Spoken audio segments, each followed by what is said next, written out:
Bonjour à toutes et bonjour à tous. Alors, petite précision, je vais présenter une synthèse des résultats du baromètre Landois, parce que c'est une enquête qui est très volumineuse et que l'IFOP a l'honneur de réaliser pour le Club Landois sur la population des seniors définie comme les personnes ayant 45 ans et plus. Mais vu le contexte, nous avions décidé d'un commun accord de nous concentrer sur les résultats qui portent sur le rapport au travail. Et qui dit rapport au travail dit aussi également positionnement vis-à-vis de la réforme des retraites, sachant que, précision méthodologique, cette enquête a été réalisée en novembre dernier, donc ça date un peu, même si les grands considérants restent intacts. Premier élément, quand on interroge nos seniors, donc encore une fois, ce n'est pas un échantillon représentatif de la population, mais c'est représentatif des 45 ans et plus, on voit que, y compris chez eux, la question du pouvoir d'achat est loin devant en termes des priorités. Quand on dit pouvoir d'achat, bien évidemment, on parle très rapidement derrière de la question des salaires. Autre élément important sur ce résultat de cette première diapositive, vous voyez que la problématique de l'emploi est reléguée très loin derrière, en milieu de tableau, dans cette enquête. Alors on pourrait penser que cette place très relative de l'emploi s'explique par la nature de la population que nous avons enquêtée, qui comprend de nombreux retraités qui sont moins concernés. Pour autant, c'est exactement ce qu'on constate également dans d'autres enquêtes, c'est-à-dire qu'il y a eu un changement d'ambiance, d'atmosphère, depuis 2 ou 3 ans, qui fait que ce qui était la valeur sûre, si je puis dire, de toutes les enquêtes d'opinion sur les priorités des Français depuis 30 ans, c'est-à-dire la lutte contre le chômage et l'emploi, aujourd'hui passe sous les écrans radars. Tout ça, bien évidemment, n'est pas sans incidence sur le rapport à l'emploi, sur le rapport au travail, sur la question salariale également, puisque de très nombreux Français, notamment ceux qui sont en activité, ont intégré cette question de la pénurie de main-d'œuvre. Et donc, les rapports de force, si on parle un peu crûment, ont sensiblement évolué en l'espace de quelques années. Et donc ça, c'est un point d'opinion qui est, à mon avis, très important à avoir à l'esprit. Alors, si nous rentrons dans le vif du sujet, on constate que nos seniors, nous étions en novembre dernier, je le rappelle, sont seulement 4 sur 10, ou étaient seulement 4 sur 10, à se déclarer favorables à un recul de l'âge de départ à la retraite, avec un score d'adhésion qui était même en baisse par rapport aux données barométriques dont on dispose dans le baromètre Landois, puisqu'on était à 48% d'adhésion favorable en 2021. Comme toujours dans ce type d'enquête, vous voyez qu'on a un différentiel très marqué. Selon que l'individu qui répond au sondage va être actif, là, le score d'adhésion à la recul de l'âge de départ tombe à 29%. C'est ce qu'on constate dans les dernières enquêtes qui ont été publiées sur des échantillons grand public. Et on a une seule tranche d'âge, assez bizarrement, qui est majoritairement acquise au recul de l'âge de départ. Ce sont les retraités qui ne seront pas concernés directement par la réforme. Donc ça, c'est un grand classique. Si on prend un peu de recul et on essaie de s'interroger sur le fait de savoir pourquoi l'opposition à ce recul de l'âge de départ est aussi important dans l'opinion, eh bien, on peut émettre l'hypothèse que la question de la retraite en France, et notamment de la question du départ à un âge relativement jeune, est un marqueur civilisationnel ou, si on veut être un peu moins emphatique, culturel. Quand, par exemple, l'IFOP a réalisé en 2021 un sondage à l'occasion du 40e anniversaire de l'élection de François Mitterrand à la présidence de la République en 1981, une des questions de cette enquête portait sur quelles sont les grandes décisions, les grandes mesures qui, de votre point de vue, ont été les plus marquantes au cours des 2 septennats de François Mitterrand. On entend souvent dans le langage courant et dans le débat public que le grand élément marquant des années Mitterrand, c'est l'abrogation de la peine de mort. Ce sujet arrive en 4e ou 5e position dans les citations des Français, qui mettent en première position la 5e semaine de congé payé et en 2e position la retraite à 60 ans. Donc 40 ans après 1981, dans l'imaginaire collectif, a fortiori dans les milieux populaires, chez les ouvriers et chez les employés, les cadres, professions intellectuelles, eux, vont davantage citer la peine de mort. Dans la majorité de la population, et encore une fois, a fortiori dans les milieux populaires, là, le grand totem des années Mitterrand, c'est la retraite à 60 ans. Il s'est passé 40 ans depuis. Plusieurs générations ont grandi dans cette France qui partait tôt à la retraite.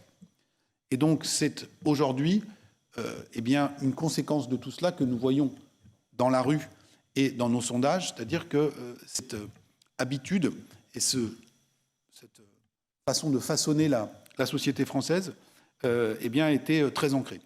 Pour beaucoup de Français, même s'ils n'ont pas fait le compte, les réformes successives sur les retraites engagées depuis 1993, si nous arrivons au bout de celle-ci, ou si celle-ci avait été, comme dans sa maquette initiale, de reculer l'âge à 65 ans, eh bien, cette succession de réformes aurait effacé la grande conquête sociale que les Français avaient encore en mémoire et qui était intervenue en 1980. Donc, ce n'est pas uniquement des arguments comptables ou du confort de vie personnel, c'est aussi un projet de société sur lequel, aujourd'hui, l'opinion française débat.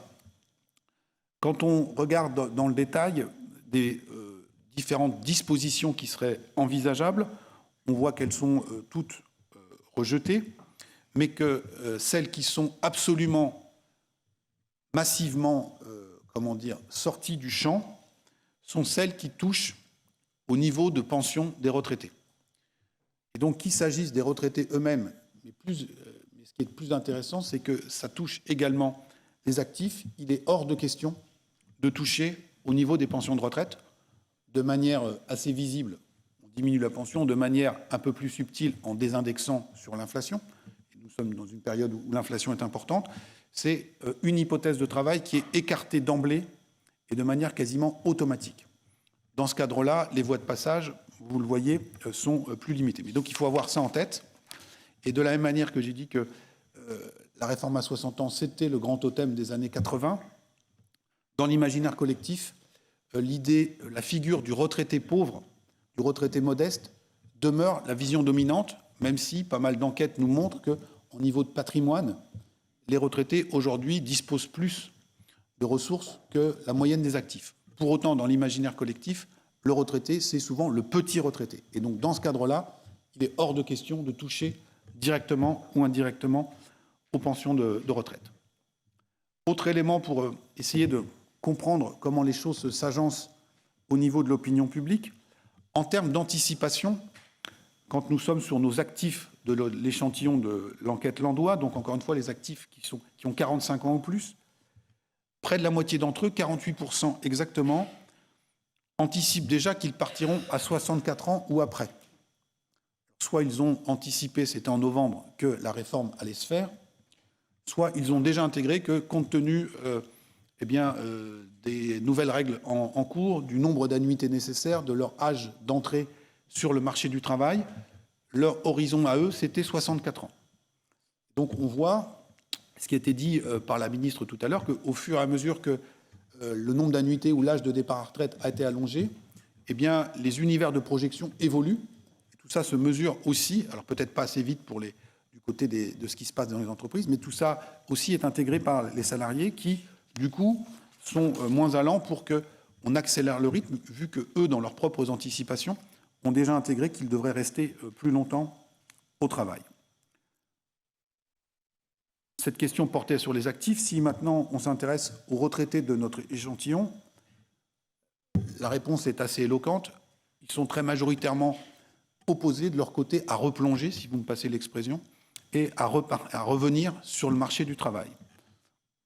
On peut quand même se dire qu'un quart d'entre eux seraient éventuellement prêts à le faire dans des conditions particulières, mais on voit bien aussi la nature très culturelle et très ancrée de ce passage à la retraite qui fait qu'une fois qu'on a atteint l'oasis, il est hors de question d'en ressortir, en tout cas pour l'instant.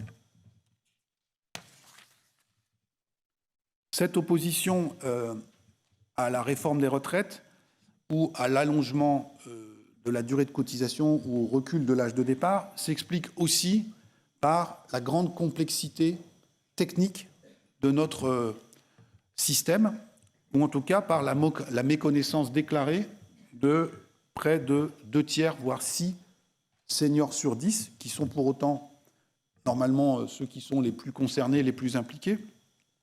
Donc là, on est sur nos actifs qui sont en emploi et qui sont seniors. Et donc, on voit, nous, dans d'autres enquêtes grand public, que c'est à partir de 45-50 ans qu'on commence. Il y a une espèce de tabou à envisager les choses avant, mais c'est à partir de cet âge-là qu'on commence à se pencher sur les modalités de calcul. Même sur ce public qui, normalement, est le plus enclin à s'y être penché, vous voyez que les réponses sont assez éloquentes, qu'il s'agisse du montant de votre future retraite complémentaire, de la définition de la retraite de base, et même du calcul du nombre de trimestres. Une large majorité d'actifs seniors considèrent que ce type de calcul est compliqué. Et donc, face à ce maquis, assez complexe et un peu angoissant, le réflexe le plus évident, c'est celui de la mise à distance et le fait de se braquer quelque peu.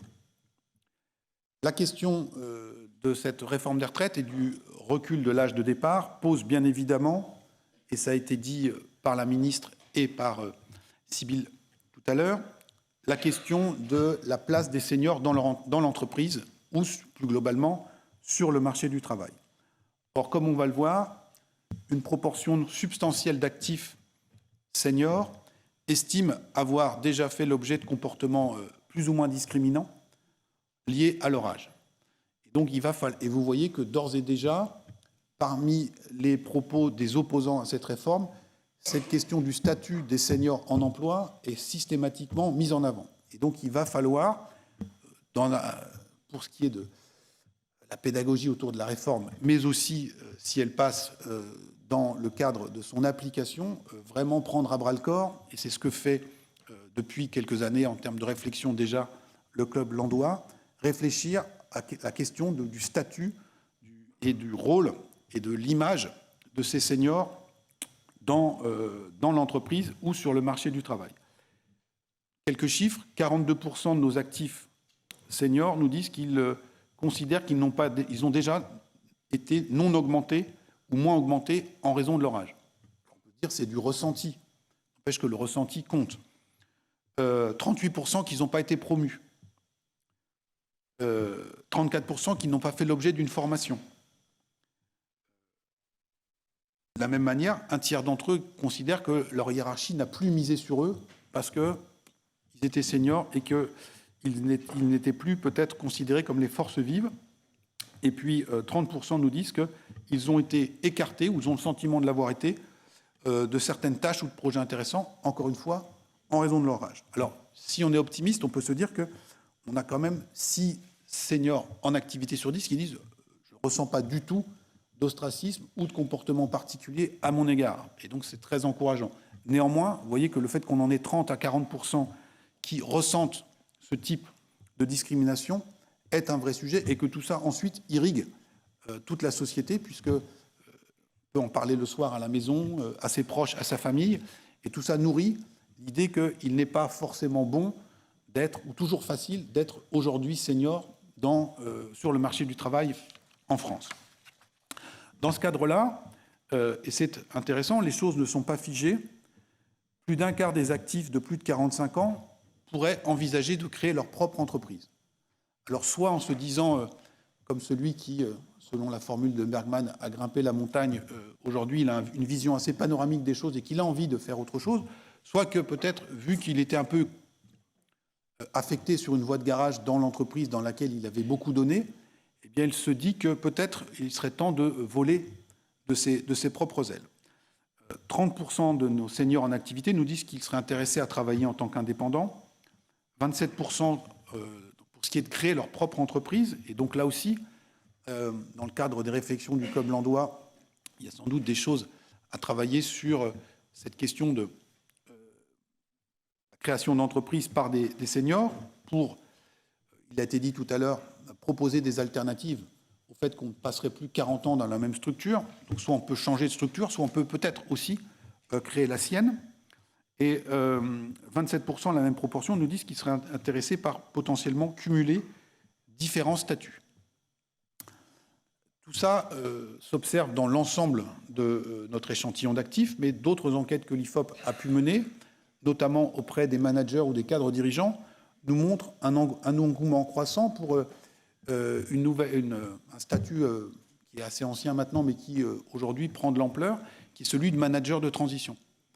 Et donc on voit que ça ne concerne pas uniquement les postes d'exécution, mais également des postes de manager qui peuvent avoir envie, dans une deuxième partie de carrière, puisque la carrière va être plus longue, eh bien de changer d'air, de faire autre chose.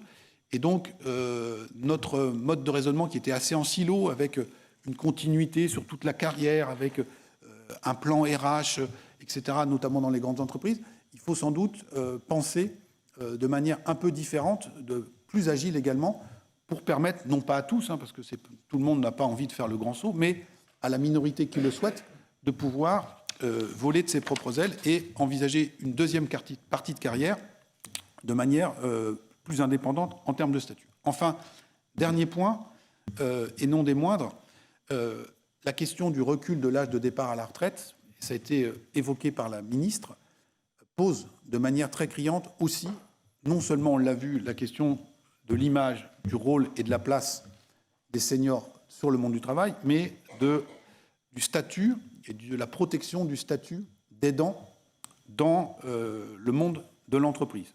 Puisque mécaniquement, avec une société qui vieillit et un recul de l'âge de départ à la retraite qui se dessine, nous aurons fatalement, mécaniquement, davantage d'aidants en activité. La ministre a rappelé les chiffres tout à l'heure de l'ampleur de cette population et de ce phénomène. Et si ces aidants considèrent à près de 80%, c'est heureux, que leur travail, leur implication est reconnue par la personne aidée, dans les mêmes proportions par la famille et l'entourage, 2/3 d'entre eux considèrent que la société dans son ensemble ne reconnaît pas suffisamment le statut d'aidant, et le Club Landois travaille beaucoup sur cette question de l'aidance. Mais les chiffres sont encore plus marqués pour nos aidants en activité, qui sont 68% à dire que leur statut particulier, mais qui devient de moins en moins minoritaire, n'est pas suffisamment reconnu par leur entreprise. Et donc, là aussi, si on veut, j'ai parlé tout à l'heure de projet de société, eh bien, faire en sorte que l'allongement de la durée de vie au travail entre dans les mœurs de la manière la moins conflictuelle possible, il faut absolument se saisir à bras-le-corps de cette question du statut des aidants. Et je sais que c'est un des chantiers prioritaires sur lequel travaille le Club Landois. Merci de votre attention et bonne suite à vos travaux et à vos réflexions.